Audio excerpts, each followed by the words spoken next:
我用咗8年時間先由咁樣練成咁樣嘅身形。如果我當初可以知道呢5個 tips， 我應該可以用少於4年達到呢一個成果。1，要有長而慢嘅增肌期。當你同我8年前一樣差唔多瘦，大概喺8至12% 體脂，每個月增加1至2% 體重。例如好似我咁樣，當初46公斤，應該每個月增加0.5至1公斤體重。用呢一個速率去增加體重，可以確保身體增加到足夠嘅肌肉，而最小化脂肪增長。唔好聽咩三姑六婆、親戚、屋企人話你肥少少就唔夠膽增上去，亦都唔好聽你個 crush 話佢唔中意啲男仔冇腹肌而唔夠膽增。要知道佢哋要嘅腹肌唔係男人腹肌，更加唔係冇彭于晏嘅樣而有嘅腹肌。2，記錄每次訓練嘅重量同下數，要確保你自己有大隻到嘅話，唔係睇住塊鏡搣住自己嚿肌肉，搣住自己個肥肚腩，睇下有冇瘦到增加到肌肉，係確保你每次訓練做緊同一個動作嘅時候，確保下數或重量有增加。例如嗰日你做緊二頭肌彎舉，第一次做緊8公斤10下，第二次做就做8公斤11下，第三次8公斤12下，如此類推，去到8公斤15下嘅時候就加到9公斤做8下。喺姿勢完整冇誤嘅情況下，慢慢增下數或重量，增完下數去到你目標嘅最大下數範圍，即係8至15下嘅話就15下 max， 然後就做下一個更重嘅重量。專注於自己可以做到嘅範圍，而唔係見到隔籬個師兄或者你啲兄弟做幾重，然後佢哋話乜你咁渣㗎，你做唔到呢個重量，然後你就因為佢哋嘅言語影響，俾佢哋挑釁到，顧住自己嘅自尊而去做一個根本唔係你能力範圍內嘅重量。知己知彼，百戰百勝。當你真係顧翻自己嘅進步範圍，你會發現你高估咗自己短期內可以做到嘅嘢，同埋低估咗長期可以達到嘅成果。短期嘅進步越係慢同埋穩定，長期嘅進步就越係快同安全。3，揀一個你自己真係可以持之以恆咁執行嘅訓練量。如果你一下子興致勃勃話俾自己聽要練6日，但係聖誕暑假、情人節、農曆新年一到，一個禮拜就淨係可以練1日，甚至完全唔練，你嘅成果只會達到樽頸或者倒退。可以揀一個就算喺節日忙碌攰得滯嘅時候，1星期都可以喺唔需要太多動力抽出嚟練到嘅日數。對於大部分人嚟講就會係3日，好少少就4日，然後衡量你每次可以練到幾耐，做到幾多組，而可以所有組數入面竭盡全力咁做。如果你發覺你去到第14組嘅時候，身體已經覺得攰，集中唔到精神，咁你每一節嘅訓練就最多可以做14組。一個禮拜訓練3次嘅話，就會係做42組，4次嘅就56組。唔係因為喺網上或者文獻睇到每一個肌肉最佳肌肥化嘅組數係10至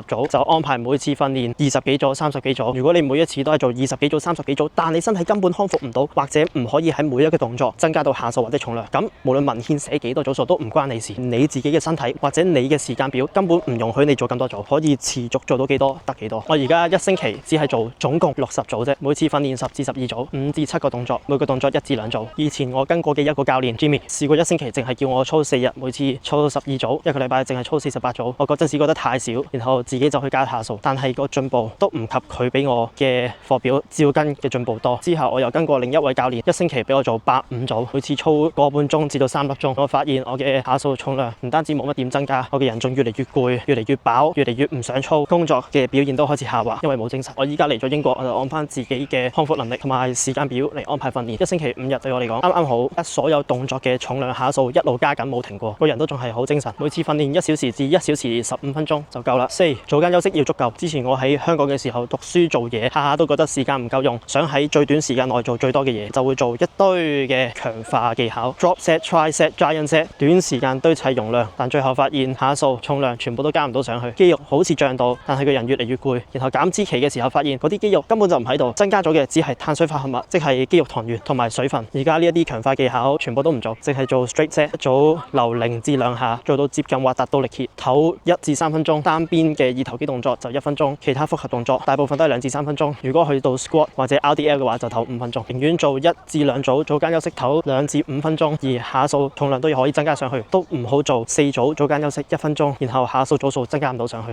唔好亂轉 program， 好跟足一個至少16星期。肌肉嘅增加需要經過一個階段叫做 neural adaptation 神經適應。喺你初接觸一個動作或者訓練課表嘅頭12至16星期，係你嘅身體神經適應嘅時間，教識你個腦應該徵召乜嘢嘅肌肉去完成嗰一個動作。初頭嘅力量增幅即係重量下數會增加得最快。過咗12至16星期，而你嘅重量同下數都仲升緊上去嘅話，即係代表嗰一啲嘅進步唔再係你嘅神經腦部帶俾你嘅，而係你嘅肌肉真係增加緊。所以當你制定咗1星期要練3日，每次假設14組，肯定嗰5至7個動作，唔好再喐你嘅課表，跟實佢。要做嘅就係專心加重加下數，唞夠瞓夠，啱啱好食夠。少過12個星期有轉嘅身體又要重新適應嗰個動作，你嘅身體可能永遠都唔係增加緊肌肉，而係話俾個腦聽佢應該要點樣應付個動作啫。最後一點 bonus 就係唔好同網上睇到嘅網紅比較。99.99999% 你會肯落手 like 嘅網紅相，全部都係喺極高對比度嘅靚燈光，做完 gym 流晒汗，減到佢哋最低體脂嘅時候加後製執相而得出嚟嘅結果，並唔代表你現實生活中睇到佢哋嘅樣。你會見到一大堆謊報自己健齡或者有冇用藥嘅人，或者基因特別好嘅人，操咗10年，話佢哋真正操咗4年，或者認真操咗4年。如果係咁講嘅，我話我認真操咗4年都得啦。頭嗰4年係沙沙滾啊嘛，邊個唔講得啫？呢個係我嘅二頭肌嘅樣，呢個係佢未谷嘅樣，呢個係佢谷咗嘅樣，全部嘢都唔同嘅。我係好支持大家用行動、言語支持其他人嘅健身路途，但謊報自己健身年齡同埋有冇用藥嘅人，我祝你哋屙屎冇廁紙。得有用就 share 俾你啲 gym bro，叫佢哋唔好再行我嘅冤枉路。